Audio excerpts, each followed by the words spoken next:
Hello प्यारे बच्चों, कैसे हैं आप सब। आपका एक बार फिर से स्वागत है आपका अपना क्लासेस में। मैं हूं विक्रम आदित्य शर्मा। चलिए आज का टॉपिक शुरू करते हैं। जैसा कि आप सबको पता है कि हमने अपना क्लासेस 10 नाम का एक नया चैनल बनाया है, जिसपे आपको बिहार बोर्ड के 10th क्लास के ऑल सब्जेक्ट मिलेंगे। और इस बार हम बोर्ड एग्जाम 2027 के लिए तैयारी करवा रहे हैं। तो आज हमारा संस्कृत का पहला वीडियो होने वाला है, जिसमें हम सिलेबस डिस्कस करेंगे और साथ ही साथ कैसे कैसे हम पढ़ेंगे उसके बारे में जानेंगे। आइए शुरू करते हैं। सबसे पहले बात करते हैं हमारे संस्कृत बुक के बारे में। संस्कृत कितने नंबर का पूछा जाता है, आप सबको हमने बताया है। संस्कृत 100 मार्क्स का होता है।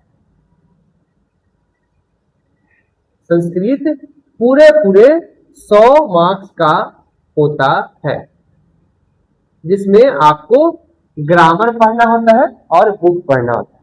तो ये 100 नंबर बहुत इंपॉर्टेंट है, क्योंकि 100 नंबर यानी 20% हमारे रिजल्ट का अकेला 20% 100 नंबर संस्कृत के पास होता है। और संस्कृत अगर अच्छे से पढ़ेंगे समझेंगे तो आपको 100 नंबर में कोई नहीं काट पाए। 100 में कम से कम तो आपको 95 आएगा ही आएगा। और मैं ऐसे नहीं बोल रहा हूँ, इस बार जो हमने पिछले साल पढ़ाया है 2026 में ऑनलाइन, एक बच्चे ने टॉप 9 में रैंक किया है। टॉप 9 रैंक किया है मेरे द्वारा पढ़ाए गए संस्कृत के। इसलिए मुझे कॉन्फिडेंस है कि आप भी 90 प्लस तो लाएंगे। इस लेवल का मैं आपको पढ़ाऊँ। चलिए आगे बढ़ते हैं। सबसे पहले बात करते हैं संस्कृत, जो कि हमारे बुक 2 प्रकार के बुक मिलेंगे या 2 तरीके से पढ़ने होंगे। पहला संस्कृत बुक पढ़ना होगा, जिसका नाम है ट्यूशन, जो गवर्नमेंट द्वारा प्रोवाइड करवाया जाता है बुक। मेरे पास बुक है भी, देखिए मैं दिखाता हूँ। थोड़ा सा फट गया है, पर ये है गवर्नमेंट का बुक ट्यूशन, जो आपको इतना मोटा बुक पढ़ना है, बहुत ज्यादा नहीं, मात्र 14 लेसन पढ़ने होते हैं। और एक होता है संस्कृत व्याकरण। तो हमें 2 तरीके से संस्कृत पढ़ना होगा, एक बुक जो कहानी होता है और एक ग्रामर जो ग्रामर पढ़ना होता है। तो एग्जाम पैटर्न की अगर बात करें तो एग्जाम में आपको 2 तरीके से सवाल पूछे जाते हैं, एक ऑब्जेक्टिव, दूसरा सब्जेक्टिव। 50% यानी आधा क्वेश्चन यानी 50 नंबर के क्वेश्चन आपको ऑब्जेक्टिव टाइप में पूछे जाएंगे, जो बुक से होंगे और ग्रामर से होंगे। और सब्जेक्टिव जो कि आपको बुक से और ग्रामर दोनों से होता है, तो आधा आधा दोनों कर दिया गया है। 50 नंबर का ऑब्जेक्टिव होता है और 50 नंबर का सब्जेक्टिव होता है। इसमें भी और आसान करने के लिए 50 नंबर का ऑब्जेक्टिव होता है, जिसमें 100 प्रश्न होते हैं। यानी 100 प्रश्न में से आपको केवल 50 प्रश्न का ही जवाब देना है, और आसान हो गया। इसमें भी ऐसा ही होता है, 100 मार्क्स के क्वेश्चन में से आपको केवल 50 मार्क्स के क्वेश्चन को ही बनाना है, यानी 2 गुना प्रश्न रहेगा और बनाना आधा है। तो ये ऑब्जेक्टिव 50 मार्क्स का और सब्जेक्टिव 50 मार्क्स का, दोनों को मिलाने के बाद 100 नंबर के संस्कृत हो जाता है। आगे बढ़ते हैं, ऑब्जेक्टिव किस प्रकार से पूछा जाता है और कहां कहां से पूछा जाता है। जैसा हमने आपको बताया कि ऑब्जेक्टिव पूछा जाता है मात्र 50 नंबर का, 50 अंक का ऑब्जेक्टिव पूछा जाता है, जिसमें 40 से 45 नंबर के आपको बुक से पूछे जाएंगे। और अभी हमने आपको क्या कहा, 40 से 45 नंबर के बुक से पूछा जाएगा, लेकिन बनाना आधा ही होता है। यानी कि प्रश्न रहेंगे 100 और बनाना रहेगा आपको केवल 50। तो 40 से 45 नंबर के बुक से पूछे जाते हैं और 60 से 55 नंबर के आपको ग्रामर से पूछे जाते हैं। एंड टोटल 100 नंबर के 100 प्रश्न होते हैं और आपको केवल 50 मार्क्स का ही बनाना होता है। इतना आसान है संस्कृत का एग्जाम। संस्कृत नहीं कहेंगे तो पूरे बिहार बोर्ड का एग्जाम इतना आसान कर दिया गया। अगर सब्जेक्टिव की बात करें तो सब्जेक्टिव में भी आपको 100 नंबर के प्रश्न पूछे जाते हैं, यानी कि हर चीज 2-2 बार रहेगा। जिसमें आपको गद्यांश जो है 13 अंक का पूछा जाएगा, 2 गद्यांश पूछेगा, जिसमें आपको केवल 1 गद्यांश का ही जवाब देना है। पत्र लेखन 7 नंबर का होगा, जिसमें 2 प्रश्न होंगे, 2 पत्र होंगे, लेकिन बनाना एक ही होता है। तो अच्छा, दोनों में हमने पत्र लेखन लिख दिया, यहाँ अनुच्छेद लिखना है। ठीक है, मैंने कुछ मिस्टेक किया है। हाँ, यहां मुझे अनुच्छेद लिखना चाहिए था। अनुच्छेद, अनुच्छेद का मतलब होता है निबंध। संस्कृत में निबंध यानी अनुच्छेद पूछा जाता है 7 अंक का। पत्र लेखन 8 नंबर का पूछा जाएगा और अनुवाद 6 नंबर का पूछा जाएगा। ये तीनों आपको ग्रामर से पूछे जाएंगे। ये तीनों आपको ग्रामर से कितने हो गए 8 6 14, 14 7 21, 21 और 3 24 और 10 34, 34 नंबर का आपको ग्रामर से पूछा जाता है। और लघु उत्तरीय प्रश्न जो है 16 अंक के होते हैं। 8 प्रश्न होंगे 2-2 नंबर का, तो 8 गुना 16 अंक के पूछे जाते हैं आपको बुक से, और दोनों को मिला दिया जाए तो 50 नंबर के हो जाते हैं सब्जेक्टिव। तो इस प्रकार से आपको सवाल पूछे जाते हैं। 50 नंबर के ऑब्जेक्टिव होते हैं जिसमें 100 प्रश्न होंगे और आपको बनाना है केवल 50 नंबर के 50 अंक के 50 प्रश्न। सब्जेक्टिव भी 100 अंक के होते हैं जिसमें आपको 50 अंक का ही बनाना होता है, जिसमें आपको एक गद्यांश रहेगा, एक अनुच्छेद रहेगा, पत्र लेखन रहेगा, अनुवाद रहेगा और लघु उत्तरीय प्रश्न रहेगा। तो इस प्रकार से हमारा एग्जाम का पैटर्न है। बिल्कुल आसान है, सरल है, सिंपल है। अगर आप ध्यान से पढ़ेंगे तो आपको सब कुछ आसान रहेगा, कुछ भी डिफिकल्ट नहीं है। और जिस तरीके से मैं पढ़ाऊंगा वो और आसान हो जाएगा। साथ ही साथ मैं आपको बता दूं कि मैं जैसे ही लेसन समाप्त होगा नोट्स भी मैंने बनाया है। हाँ, ये नोट्स थोड़ा पेड है, यानी कुछ इसके लिए पैसे खर्च करने पड़ेंगे, पर ऑल सब्जेक्ट का आपको नोट्स मिलेगा जिससे आपका पढ़ाई और आसान हो जाएगा। पढ़ने का तरीका और भी हम आसान कर देंगे। आपको लगेगा ही नहीं कि आप मेहनत कर रहे हैं, आपको लगेगा कि बस ऐसे ही कहानी पढ़ और आपका बोर्ड एग्जाम का प्रिपरेशन हो जाए। आइए अब बात करते हैं कि हमें ग्रामर में कौन कौन से टॉपिक पढ़ने हैं और बुक में कितने लेसन पढ़ने हैं। सबके बारे में अगर सब कुछ क्लियर हो तो पढ़ना आसान होता है। आइए देखते हैं टॉपिक। सबसे पहले बात करते हैं हमारा सिलेबस क्या है, हमें कितने लेसन पढ़ने हैं ग्रामर में और कितने लेसन पढ़ने हैं बुक में। तो यहाँ पर हमने लिखा है ट्यूशन बुक, जो हमारे सरकारी गवर्नमेंट बुक है ये वाला, ये है ट्यूशन बुक। इसमें 14 लेसन है। कौन कौन से लेसन है हमने सामने लिखा है।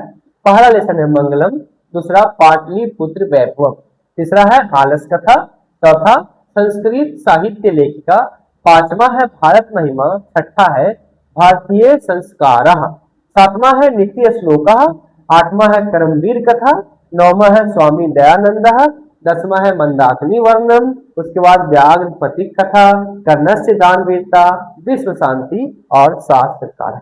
तो ये है 14 लेसन, बहुत ही सिंपल है। और मजे की बात यह है कि संस्कृत के एग्जाम में अगर बोर्ड एग्जाम देंगे तो जो सवाल पूछा जाता है वो हिंदी में पूछाता है और उसका जवाब भी हिंदी में देना है, यानी 80% हिंदी होता है और 20% संस्कृत होता है। तो आसान हो जाता है पढ़ने के लिए भी और एग्जाम में लिखने के लिए भी। तो ये 14 लेसन है जिससे पढ़कर आप एग्जाम में अच्छा नंबर प्राप्त कर सकते हैं। और इसके लिए हमने नोट्स बनाया है जिसको संस्कृत से हिंदी भी कर दिया है, तो और भी ज्यादा आसानी होता है। अगले वीडियो में मैं आपको नोट्स भी दिखाऊंगा। मेरा नोट्स अभी हमने पास यहाँ पे नहीं है, घर पे है, मैं अगले वीडियो में जरूर दिखाऊंगा। तो ये 14 लेसन का आपको मैं दिखाया। इसी प्रकार से हम व्याकरण में भी 14 चैप्टर यानी 14 टॉपिक पढ़ेंगे। पहला टॉपिक है हमारा बेसिक। बेसिक में संस्कृत का जो भी बेसिक है वो हम एक बेसिक के टॉपिक में पढ़ा देंगे।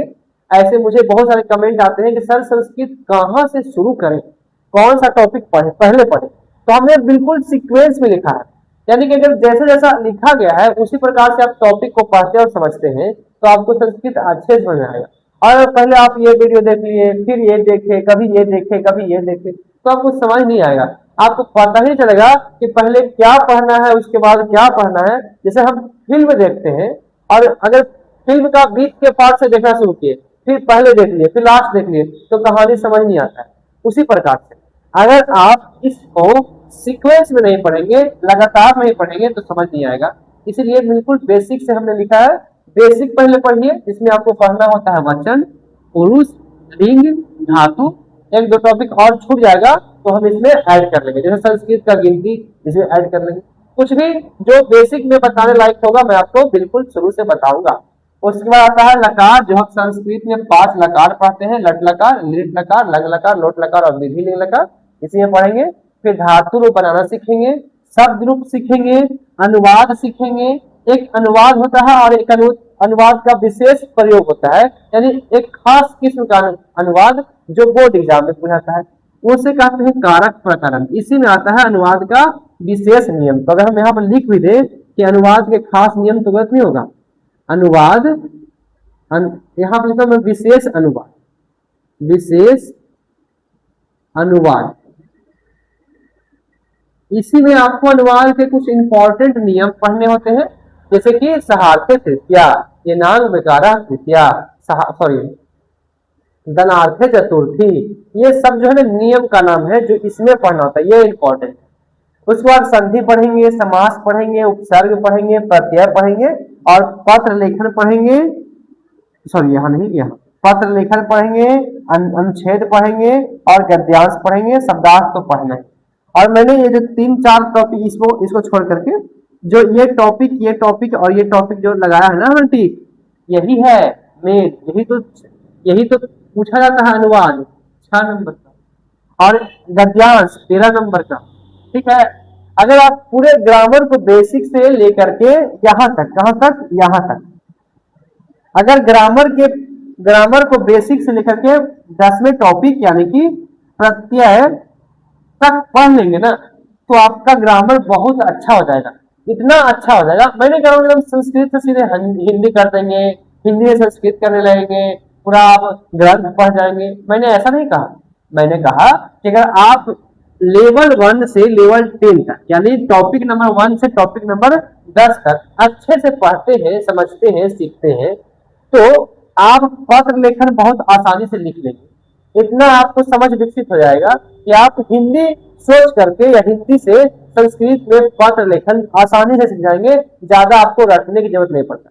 क्योंकि मैंने कई वीडियो देखा है जिसमें ऐसा होता है कि टीचर जो है पत्र लेखन का एक पूरा वीडियो लाते हैं, यहाँ से यहाँ तक पत्र लेखन लिखा हुआ होता है और कहते हैं देखो बेटा यही आएगा एग्जाम में, बिल्कुल हूबहू रट जाओ, और बच्चे क्या करते हैं, रट भी जाते हैं। तो मैं ऐसा नहीं, मैं कभी नहीं कहता हूँ कि रट जाइए, मैं A to Z आपको समझा दूंगा और ऐसा समझा दूंगा कि आप खुद से क्रिएट करेंगे, खुद से बनाएंगे, लिखेंगे, पत्र बनाएंगे खुद से, मैं आपको रटने के लिए नहीं कहूंगा। तो पत्र लेखन सीख जाएंगे, अनुच्छेद सीख जाएंगे और गद्यांश का आप खुद से हिंदी करना सीख जाएंगे।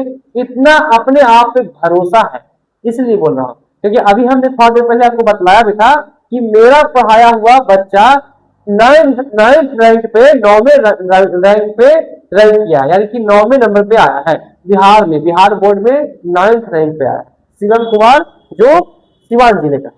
तो अच्छे से पढ़ोगे तो आपको ये सारे टॉपिक आसानी से क्लियर हो जाएंगे, और अगर जबरदस्ती पढ़ोगे तब तो आज तक जबरदस्ती पढ़ते ही आ रहे, इसमें हम क्या कर सकते हैं। तो ये है हमारे टॉपिक व्याकरण का और यूसम का।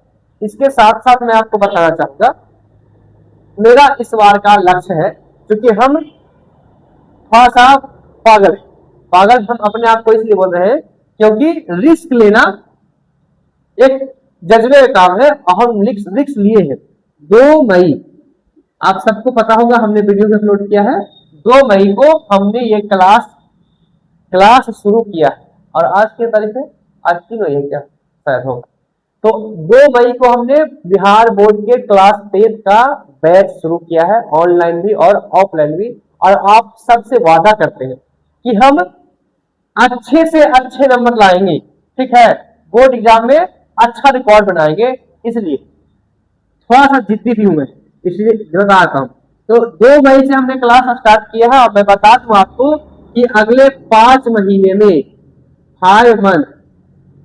5 महीने में ऑल सब्जेक्ट यानी कि संस्कृत, हिंदी, मैथ, साइंस और आर्ट्स, 5 सब्जेक्ट जो मैं पढ़ा रहा हूं, 5 सब्जेक्ट समाप्त होगा, यानी सिलेबस सारा समाप्त हो जाएगा अगले 5 महीने में, यानी सितंबर तक खत्म हो जाएगा। और उसके बाद फिर 3 महीने डिवीजन चलेगा और 2 महीने या 1.5 महीने बचेगा, तो हम शिफ्ट प्रैक्टिस करवाएंगे। तो ये हमारा लक्ष्य करेंगे, ऐसा नहीं कि नहीं करेंगे, हम आपको वीडियो बोल रहे हैं, करेंगे। चलिए, साथ ही साथ मैं आपको एक बहुत अच्छा बात बताना चाहूंगा कि आप नोट्स जरूर बनाइए। देखिए, चाहे हम जितना भी नोट्स आपको दे दे, जितना भी आसान कर दे आपके पढ़ने के लिए, लेकिन जब तक आप खुद से नोट्स नहीं बनाएंगे, आपके दिमाग में कैसे आए? क्योंकि जो नोट्स हमने बनाया है वो मेरी मेहनत है, हमने मेहनत किया, अपने दिमाग को दौड़ाया, दिमाग को काम पे लगाया, सोचा, समझा, लिखा, मेहनत किया। तो मुझे नॉलेज हुआ, आपको नहीं। जो नोट्स बनाता है उसको नॉलेज होता है। हम तो बस आपके आसान करने के लिए, सिलेबस को आसान करने के लिए नोट्स दे रहे हैं, लेकिन सबसे इंपॉर्टेंट ये है कि आप अपना नोट्स खुद बनाएं। कॉपी में एक अच्छा सा कॉपी लीजिएगा। जैसा मैं अपना नोट्स दिखाता हूँ, ये है मेरा कॉपी, देखिए ये है मेरा कॉपी। क्लासमेट का है, थोड़ा महंगा है क्योंकि नोट्स बार बार नहीं बनता, इसलिए हमने थोड़ा पैसे खर्च किए हैं, पर नोट्स बनाया है एक बार और बहुत सुंदर। तो ये हमने शायद 120 या 130 रुपए में कॉपी लिया था। आप जितना सक्षम है उतना ही लीजिएगा, पर एक अच्छा सा कॉपी लीजिएगा जिसका पेज जो है बिल्कुल सफेद हो, मतलब अच्छा खासा हो, और इस पे आप अच्छे से नोट्स बनाइएगा। नोट्स जरूर बनाइएगा, क्योंकि नोट्स जो बनाता है उसका माइंड क्लियर होता है कि हाँ हमने ये सारे टॉपिक पढ़े हैं और इसको वापस से पढ़ना है। जो नोट्स नहीं बनाता है उसको कंफ्यूजन होता है कि सर पढ़ना कहाँ से है, क्या पढ़े, कौन से कॉपी में लिख दिए हैं, कहाँ से ढूंढे, इसलिए बहुत ज्यादा कंफ्यूजन होता है। अपना नोट्स जरूर बनाइए। तो बस इतना ही था इस सिलेबस के वीडियो में, हमने सिलेबस डिस्कशन किया है। जल्द ही आपको बुक का जो टॉपिक बाय टॉपिक हमने बताया, आपको लेसन बाय लेसन आपको वीडियो मिलना शुरू हो जाएगा, और ग्रामर का भी फटाफट जो है टॉपिक वीडियो जो है मिलना शुरू हो जाएगा। तो कैसा लगा आज का वीडियो और आप इससे कितना संतुष्ट हैं? अगर आप नए हैं चैनल पे प्लीज सपोर्ट कीजिए, और जो हमने टारगेट लिया है इस 5 महीने का, इस 5 महीने के टारगेट में आप सपोर्ट कीजिए। बहुत बहुत खुशी होगी। और अपने जिद पे मैं अड़ा हूं। एक नारा है, जी जान लगाएंगे रिकॉर्ड तोड़ के जाएंगे। क्या बोला मैंने? जी जान लगाएंगे रिकॉर्ड तोड़ के जाएंगे। ये मेरा खुद से वादा है और हम करके दिखाएंगे, ठीक है? ये हम करके दिखाएंगे, कहेंगे नहीं, करके दिखाएंगे। तो सपोर्ट कीजिए। अगर आप नए हैं अपने दोस्तों का साथ शेयर कीजिए, बिल्कुल फ्री है इस यूट्यूब चैनल पे। ये मेरा नया चैनल है। इसके अलावा एक और चैनल है मेरा अपना क्लास के नाम से, जहां मैं केवल संस्कृत पढ़ाता, यहाँ पे ऑल सब्जेक्ट पढ़ाएगा। तो फिर आप मुझे दीजिए इजाजत, फिर मिलते हैं नेक्स्ट क्लास में। तब तक के लिए हंसते रहिए, मुस्कुराते रहिए और पढ़ते रहिए। जय हिंद, जय भारत।